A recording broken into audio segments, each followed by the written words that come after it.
সংবিধিবদ্ধ সতর্কীকরণ। এই ভিডিওটি শুধুমাত্র অ্যাকশন টেকারদের জন্য, যারা বিজনেসকে নেক্সট লেভেলে নিয়ে যেতে চান। যার কন্টেন্টের পাওয়ার যত বেশি, সে তত অনলাইন বিজনেসে রাজত্ব করতে পারছেন। আজকের ভিডিওতে আমি আপনাদেরকে দেখাবো একটা পাওয়ারফুল সেলস কন্টেন্ট আপনারা কিভাবে তৈরি করবেন। আশা করি পুরো ভিডিওটি আপনারা মনোযোগ দিয়ে দেখবেন, কারণ টেনে দেখলে কন্টেন্টের অনেক কি পয়েন্ট আপনারা হারিয়ে ফেলবেন, লিঙ্ক করতে পারবেন না। চলুন কিভাবে পাওয়ারফুল সেলস কন্টেন্ট তৈরি করবেন। সেলস কন্টেন্ট মূলত দুই ধরনের হয়ে থাকে, একটা হলো ইনস্ট্যান্ট সেলস আর একটা হলো ফানেল সেলস। ইনস্ট্যান্ট সেলস হলো একটা কন্টেন্ট দিয়েই সেলস কনফার্ম করা, আর একটা হলো ফানেল সেলস। ফানেল সেলস হলো আপনার অডিয়েন্সকে ছলে বলে কৌশলে বিভিন্ন ট্রাপের মাধ্যমে একটা ফানেলে নিয়ে এসে বা একটা জায়গায় নিয়ে এসে সেকে লাস্ট স্টেজে এসে তাদের কাছে সেল জেনারেট করা। ফানেল সেলসটা একটা লম্বা প্রসেস, বাট আমরা এখন দেখব কিভাবে ইনস্ট্যান্ট পাওয়ারফুল সেলস কন্টেন্ট আপনারা তৈরি করবেন। পাওয়ার সেলস মেথড। পাওয়ার সেলস মেথডের ভিতরে আইডা মডেলটা খুবই জনপ্রিয় একটা মডেল। আইডার দুইটা ভার্সন, একটা হলো ওল্ড ভার্সন, একটা হলো নিউ ভার্সন। ওল্ড ভার্সনটা এখন আর খুব বেশি কাজ করে না, বাট আইডার এই মডেলটা এখন দুর্দান্ত কার্যকারী। AIDA, এতে অ্যাটেনশন, আইতে ইন্টারেস্ট, ডিতে ডিসিশন, এতে অ্যাকশন। এখন আমরা কাজ করব আইডার এই ফানেলটা নিয়ে কিভাবে একটা পাওয়ারফুল সেলস কন্টেন্ট তৈরি করবেন। আইডার প্রথম ওয়ার্ড এ মানে অ্যাটেনশন। এখন অ্যাটেনশন গ্রিপ করার জন্য আমরা কি ইউজ করি? হুক। একটা ভিডিও কন্টেন্টের ভিতরে তিনটা হুক থাকে, যাকে বলে 3 dot hook. Thumbnail hook, ad copy hook, visual hook. এই তিনটা হুকই খুবই ইম্পর্টেন্ট। তিনটা হুক যদি ম্যাচ না করে তাহলে আপনার অডিয়েন্স স্ক্রলিং স্টপ করবে না। বিক্ষিপ্ত ব্রেনকে যদি থামাতে হয় তাহলে এই যে তিনটা হুক ম্যাচ হতে হবে। যখন তিনটা হুক ম্যাচ করবে দেন তখনই একটা বুমেরাং জিনিস হবে, অর্থাৎ আপনার অডিয়েন্সকে আটকাবে। একটু আমি এক্সপ্লেইন করি। আমরা যখন ফেসবুকে স্ক্রলিং করতে থাকি তখন আমাদের সামনে এরকম ভিডিও আসে। ভিডিওর উপরে যে পোস্টারের মতো জিনিসটা দেখতে পাচ্ছেন, এটা হলো থাম্বনেইল। অর্থাৎ এই থাম্বনেইল হুকটা একদম ফাস্ট অ্যাট্রাকশন। যদি এই থাম্বনেইল আপনাকে আটকাতে পারে, আপনার প্রথম চ্যালেঞ্জ সাকসেসফুল। এখানে আরফান নিশুর কিউরিসিটির একটা চেহারা দেওয়া আছে, সাথে একটা টেক্সট দেওয়া আছে। 1 নম্বর থাকলে উকিঝুঁকি লাগে না। দ্বিতীয় হলো add copy hook. Ad copy hook হলো এই যে উপরের লাইনটা লেখা আছে, উকিঝুঁকির অভ্যাস বদলান। এটা হলো অ্যাড কপি হুক। যখন আপনার থাম্বনেইল এবং অ্যাড কপি হুক ম্যাচ করে তখন অডিয়েন্সের একটা ব্রেনে সিগন্যাল দেয় ভিডিওটা প্লে করার জন্য। এই দুইটা হুকের কম্বিনেশনটা খুবই ইম্পর্টেন্ট। আপনার থাম্বনেইল হুক এবং অ্যাড কপির হুক যদি ম্যাচ না করে তাহলে অডিয়েন্সের ব্রেন সিগন্যাল দেবে না যে ভিডিওটা প্লে করার জন্য, স্কিপ করতে বলবে। কিন্তু যখন দুইটা হুক ম্যাচ করবে ব্রেন সিগন্যাল দিবে যে ভিডিওটা প্লে করো। ভিডিওটা প্লে করার পরে প্রথম 5, 10, 15, 20, 30 সেকেন্ড যে টপিক্সটা থাকে সেটা হলো ভিজুয়াল হুক। অর্থাৎ ভিজুয়াল হুকের কাজ হলো কিছুক্ষণের জন্য স্টে করানো। আমরা অনেকেই মনে করি ভিডিওটা প্লে করলেই, অর্থাৎ হুকে আটকালেই পুরো ভিডিওটা আমার দেখবে না। ভিডিওটা প্লে করাতে পারেন এবং 5, 10, 15 সেকেন্ড বা 30 সেকেন্ড যে হুক পয়েন্টটা আছে, হুক পয়েন্ট পর্যন্ত নিতে পারেন, তাহলে আপনার দ্বিতীয় চ্যালেঞ্জটি শেষ হবে। অর্থাৎ একটা ভিডিওর জন্য 3টা হুক গুরুত্বপূর্ণ: thumbnail hook, ad copy hook ও ভিজুয়াল হুক। এই 3 ডট হুক মাস্ট বি আপনারা ইউজ করার চেষ্টা করবেন। সেকেন্ড পার্টটা হলো ইন্টারেস্ট পার্ট। ইন্টারেস্ট পার্টটা হলো আপনার অডিয়েন্সের সাথে মাইন্ড কানেক্ট হওয়া। অর্থাৎ ইন্টারেস্ট পার্টে এসে আপনাকে লং টাইম কিন্তু আপনার অডিয়েন্সকে আটকাতে হবে। যদি অডিয়েন্সকে আটকাতে হয় তার মাইন্ডের সাথে একটা কানেক্ট ঘটাতে হবে। কানেক্ট ঘটানোর জন্য সবচেয়ে বড় ইম্পর্টেন্ট জিনিস হলো ইমোশন। অর্থাৎ আপনার অডিয়েন্সকে ইমোশনালি ব্ল্যাকমেল করতে হবে। এখন সেই ইমোশনের ভিতরে কোন পার্টটা দিয়ে আপনারা শুরু করবেন? আপনারা চেষ্টা করবেন অডিয়েন্সের যদি কোনো স্যাড মোমেন্ট ক্রিয়েট করতে পারেন, কোন দুঃখের ঘটনা এখানে তাকে মনে করিয়ে দিতে পারেন, সে যেন এই ভিজুয়ালটা দেখে বা কথাটা শুনে সে যেন নস্টালজিক হয়ে যায়, তার অতীতের কোনো স্মৃতির কথা মনে করে। অর্থাৎ স্যাড ইমোশন। যদি স্যাড ইমোশন নিয়ে কাজ করতে না চান তাহলে হ্যাপি ইমোশন, যে কন্টেন্টটা দেখে বা এই টপিকসটা দেখে সে যেন নিজের ভিতরে একটা ফিল করে যে ওয়াও হ্যাপি, এরকম একটা বিষয় থাকে। এরপরে থাকে লাভ ইমোশন। লাভ ইমোশনের মাধ্যমে আপনি আপনার অডিয়েন্সকে আটকাতে পারেন। লাভ ইমোশন বলতে বুঝেছি পরিবার, পরিজন, ফ্রেন্ড সার্কেল, কলিগ, সারাউন্ডেড যে লোকগুলো থাকে তাদের সাথে ভালোবাসার বন্ডিং, সেই বন্ডিং এর মাধ্যমে একটা ইমোশন ক্রিয়েট করতে পারেন। এভাবেই ইমোশনের অনেকগুলো স্টেজ আছে, যে স্টেজগুলো হয় sad emotion, love emotion, nostalgic emotion, inspire emotion. এইসব ইমোশনগুলো দিয়ে আপনার অডিয়েন্সকে আটকাতে হবে। আর যারা হেলথ রিলেটেড প্রোডাক্ট নিয়ে কাজ করেন, তারা চেষ্টা করবেন এই পার্টে এসে একটা ভয় দেখানোর জন্য, একটা স্কার দেখানোর জন্য। আপনার অডিয়েন্সকে এমনভাবে প্রেজেন্টেশনটা দিতে হবে কন্টেন্টটার, যে শুনে বা ভিডিওটা দেখে সে যেন তার ভিতরে একটা ভয় কাজ করে। আচ্ছা, আমার ভিতর তো তাই এই রোগটা আছে বা আমার এই প্রবলেমটা আছে, তাহলে এটা কি হবে? এরকম একটা ভয় আপনারা ক্রিয়েট করতে হবে। যদি ভয়টা ক্রিয়েট করতে না পারেন, তাহলে আপনার ভিডিওটা কন্টিনিউ করবে না। অনেক সময় দেখা গেছে যে আমাদের 25%, 10%, 50% ভিডিও দেখে স্কিপ করে ফেলে। অর্থাৎ এই জায়গাগুলো আমরা ম্যাচ করতে পারি না। হয় এখানে এই যে মাইন্ড কানেক্টেড এই পার্টে এসে আপনাদের হয় ইমোশন নিয়ে কাজ করতে হবে, না স্কার নিয়ে কাজ করতে হবে। স্কার মানে ভয়, অথবা প্রবলেম নিয়ে কাজ করতে হবে। আপনার অডিয়েন্সের যে প্রবলেমগুলো আছে, সেই প্রবলেমগুলো তাদের চোখে আঙ্গুল দিয়ে দেখানো যে এই প্রবলেমগুলা আপনার আছে। যখন অডিয়েন্স বুঝতে পারবে যে আমার এই প্রবলেমগুলো আছে, আমার একটা সলিউশন দরকার, দেন তাদেরকে একটা বেস্ট সলিউশন দেওয়া উচিত। দ্বিতীয় ধাপে এসে যে মাইন্ড কানেক্ট পার্টটা আছে, সেই পার্টে এসে আমরা ইমোশন, স্কার, প্রবলেম, সলিউশন এই টপিকসগুলো নিয়ে আমরা এখানে কথা বলবো। থার্ড স্টেজ হলো ডিসিশন স্টেজ, অর্থাৎ গোল, অপরচুনিটিস। এই পার্টটা খুবই ইম্পর্টেন্ট এবং অনেক সেন্সিটিভ। হুকে আপনি আটকালেন, ইমোশনে আটকালেন, বা প্রবলেমের সলিউশন দিয়ে তাকে আটকালেন, বাট এই পার্টে কিন্তু আপনার অডিয়েন্স ডিসিশন নিবে। সে কি ভিডিওটা দেখবে, নাকি এখান থেকে স্কিপ করে যাবে, নাকি সে প্রোডাক্ট কিনবে, নাকি সে স্কিপ করে যাবে। আপনি যে গোলটা সাজিয়েছেন আপনার অডিয়েন্সের কাছে প্রোডাক্টটা সেলস করার জন্য, এই ডিসিশন পার্টটা হলো খুবই ইম্পর্টেন্ট। এই ডিসিশন পার্টে এসে আপনাদের সবচেয়ে বেশি প্রায়োরিটি দিতে হবে ট্রাস্ট। যদি ট্রাস্ট বিল্ড আপ করতে না পারেন, তাহলে এখানে টোটালি কোনো কার্যকারিতা কাজ করবে না। ট্রাস্ট পার্টে এসে গ্রাহকদের রিভিউ, প্রোডাক্ট ম্যানুফ্যাকচারিং, কিভাবে আপনারা প্রোডাক্টটাকে অথেন্টিকভাবে ম্যানুফ্যাকচার করতেছেন, বা অথেন্টিকভাবে সোর্সিং করতেছেন, বা অথেন্টিকভাবে কানেকশন করতেছেন।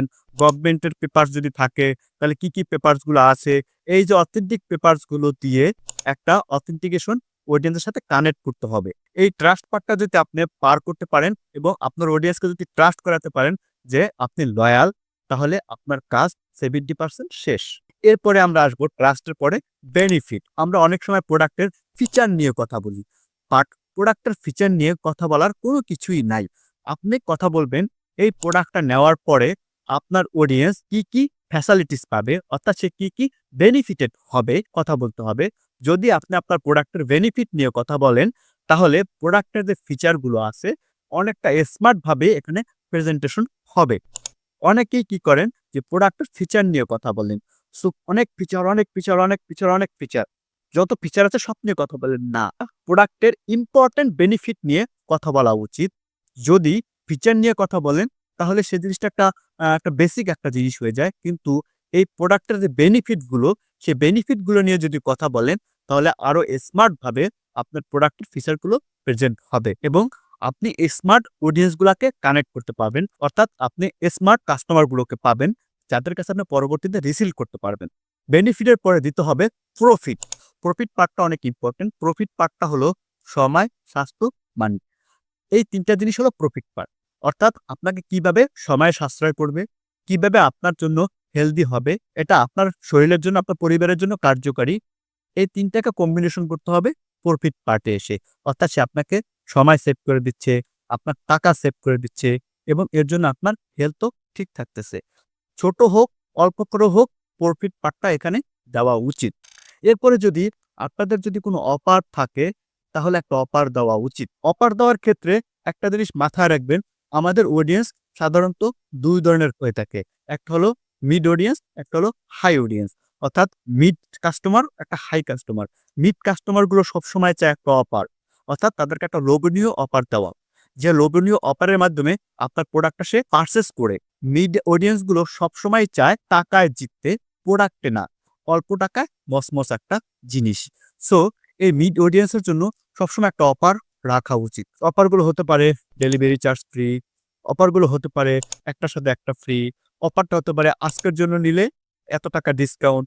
অর্থাৎ আপনি আপনার অডিয়েন্সের বা প্রোডাক্টের ক্যাটাগরি অনুযায়ী একটা অফার দিতে পারেন। বাট যারা পশ ক্লায়েন্ট নিয়ে কাজ করতেছেন বা হাই লেভেলের অডিয়েন্স নিয়ে কাজ করতে চান বা হাই লেভেলের কাস্টমার পেতে চান, তাহলে তাদের কাছে অফারটা ম্যান্ডেটরি না।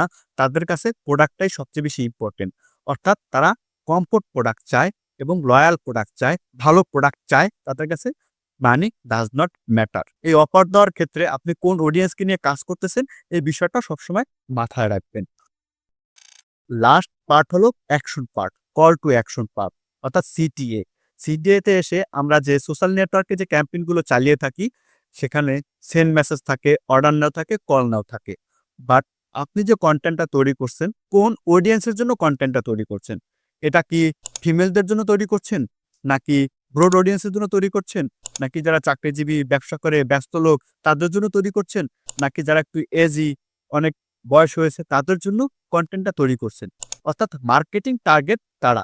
সেই মার্কেটিং টার্গেট অনুযায়ী আপনার এখানে সিটিএটা দেওয়া উচিত। তো সাধারণত সেন্ড মেসেজের কাস্টমারগুলো ফিমেলরা হয়ে থাকে। সো এরা ৫-১০ টাকার জন্য এরা ঘন্টার পর ঘন্টা চ্যাটিং করে বা টেক্সট করতে থাকে। অর্ডার নাওতে যারা বাই করে এরা সাধারণত বিভিন্ন ধরনের ব্যস্ততা থাকে, এরা চাকরিজীবী, এরা মোস্ট এডুকেটেড, এরা অনলাইনে পারচেজ করতে পারে। টেক্সট করে কেনার মতো এদের কোনো টাইম থাকে না। এরা জাস্ট ওয়েবসাইটে ঢোকে বা ল্যান্ডিং পেজে ঢুকে অর্ডার করে বের হয়ে যায়। আরেকটা জিনিস হলো কল নাও।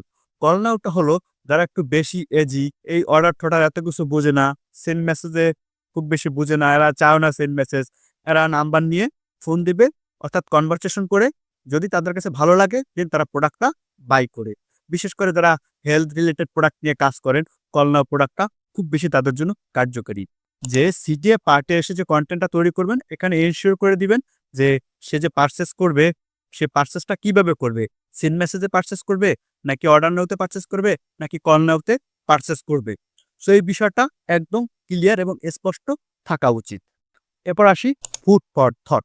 ফুড ফর থটটা হলো হুকের মতোই খুবই ইম্পর্টেন্ট। একটা জিনিস সবসময় আমরা দেখে আসছি যে মেক্সিমাম ভিডিওর ভিতরে ফুড ফর থটটা থাকে না। ফুড ফর থটটা আপনারা কেন ইউজ করবেন? ফুড ফর থটটা এই কারণে ইউজ করবেন যে আপনার ভিডিওটা শেষ হওয়ার সাথে সাথেই কিন্তু আপনাদের কম্পিটিটরের ভিডিওটা আসবে। কোনো কারণে যদি আপনার কম্পিটিটরের ভিডিওটা বা কনটেন্টটা তার কাছে দেখে যদি ভালো লাগে, তাহলে কিন্তু আপনাকে স্কিপ করে ওই কম্পিটিটরের কাছে অর্ডার দিবে। ফুড ফর থটে এমন কিছু কথা বলে দেওয়া উচিত যে কথার মাধ্যমে আপনার অডিয়েন্স ঘুরে ঘুরে আপনার কোম্পানির নাম বা আপনার কন্টেন্টের ভিতরে মাথায় থাকে।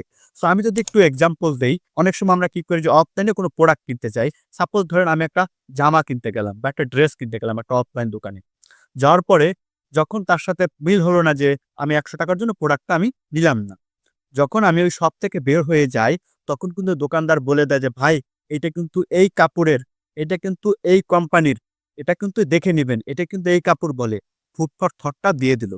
এখন আমি পাশের যতগুলা দোকানে যাই, ততগুলা দোকানে গিয়ে কিন্তু জিজ্ঞেস করি, "ভাই, এই কোম্পানির কি এই শার্টটা আছে? বা এই ক্যাটেগরির শার্টটা কি আছে?" মাথার ভিতরে কিন্তু ওই কথাটাই ঘুরপাক খেতে যাচ্ছে। কিছুক্ষণ পর অনেক ঘোরাঘুরির পরে কিন্তু আবার সেই দোকানের কাছে, সেই আগের দোকানে চলে এসে তারপর সেখান থেকে কিন্তু সেই পারচেজটা করা হয়। সো কম্পিটিটরের কনটেন্ট এসে যদি তাকে কনভিন্স করতে পারে, তাহলে কিন্তু আপনার কাস্টমার বা আপনার অডিয়েন্স আরেকজনের কাস্টমার হয়ে যাবে। সেক্ষেত্রে ফুড ফর থটটা খুবই ইম্পর্টেন্ট। এই যে আইডিয়া ফানেল দিয়ে যখন আপনারা একটা কনটেন্ট তৈরি করবেন, অবশ্যই সেটা একটা পাওয়ারফুল কনটেন্ট হবে। সো এই আইডিয়া মডেল দিয়ে যদি কোনো কনটেন্টের ডেমো দেখতে চান, তাহলে আমাদেরকে মেসেজ করতে পারেন। যদি অনলাইন বিজনেসে সাস্টেইন করতে চান, তাহলে মাস্ট বি আপনাকে কনটেন্ট ক্রিয়েশনটা খুব ভালোভাবে বুঝতে হবে এবং সেটাকে এক্সিকিউট করতে হবে। আপনারা বিভিন্ন জায়গায় বিভিন্নভাবে লাখ টাকা খরচ করতেছেন, বাট কনটেন্টের পিছনে কোনো টাকাই তেমন খরচ করতেছেন না। বাট অনলাইন বিজনেস যদি করতে হয়, মাস্ট বি আপনাদেরকে কনটেন্টের উপরে ফোকাস দিতে হবে। তাই কনটেন্ট ক্রিয়েশনের উপরে আমরা তৈরি করেছি কনটেন্ট ক্রিয়েশন মাস্টারি কোর্স। যে মাস্টারি কোর্সের ভিতরে থাকছে কনটেন্ট ক্রিয়েশনে A to Z। আপনি কিভাবে সেলস কনটেন্ট তৈরি করবেন, কিভাবে অ্যাওয়ারনেস কনটেন্ট তৈরি করবেন, কিভাবে এনগেজমেন্ট কনটেন্ট তৈরি করবেন, কিভাবে ভিডিও এডিটিং করবেন, কিভাবে লাইট সেটিং করবেন, কিভাবে স্টুডিও সাজাবেন, কিভাবে ব্যাকগ্রাউন্ড সেটআপ করবেন। অর্থাৎ একটা ভিডিও কনটেন্ট তৈরি করতে স্ক্রিপ্টিং থেকে শুরু করে একদম আউটপুট পর্যন্ত কিভাবে এক্সিকিউট করবেন, পুরো বিষয়টাই এই কনটেন্ট ক্রিয়েশন মাস্টারি কোর্সে সাজানো হয়েছে। পুরা জিনিসগুলোই পানির মতো সহজ করে আপনাদেরকে বোঝানো হয়েছে কিভাবে আপনারা কনটেন্ট ক্রিয়েশন করবেন। আর অবশ্যই মাথায় রাখবেন, কন্টেন্ট ক্রিয়েশন যতক্ষণ পর্যন্ত আপনার ডিপ ডাউন থেকে না জানবেন, না বুঝবেন, আপনি আপনার বিজনেসে সাসপেন্ড করতে পারবেন না। সবাইকে অসংখ্য ধন্যবাদ। আসসালামু আলাইকুম। কন্টেন্ট মাস্টার, কন্টেন্টের সব খেলা এখানেই।